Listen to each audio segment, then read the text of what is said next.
This weekend, Catholics all across Acadiana will hear a message from Bishop J. Douglas Deshotel about the sexual abuse of children in the church. The bishop's message comes amid that grand jury report in Pennsylvania where more than 300 priests were accused of sexually abusing more than 1,000 children over decades.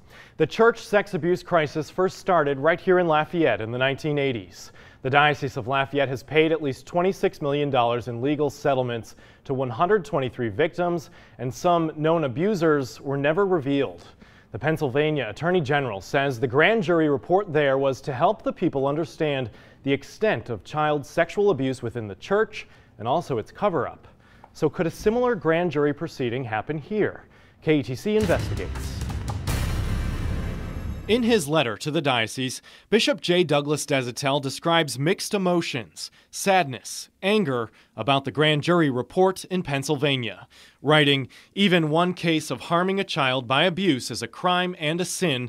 Also sad is the poor response and ignorance of the harm done to victims by those in authority."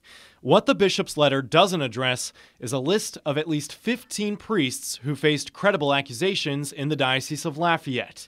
Only one was criminally charged. Despite repeated requests, the diocese has refused to release their names. But in light of the Pennsylvania grand jury report, could they be forced to? We sat down with 15th Judicial District Attorney Keith Stutz. I'm not clear that the DA has the power to command a revelation of this information unless it is that concerns a current case. Even if only in a symbolic manner, as seems to be the case in Pennsylvania. Their report more was for disclosure.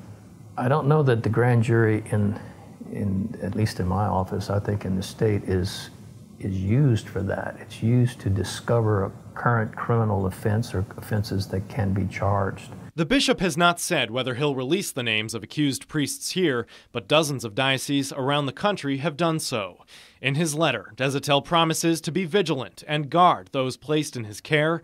The bishop highlights a perfect score in an audit checking compliance in the Safe Environment program for the protection of children and young people.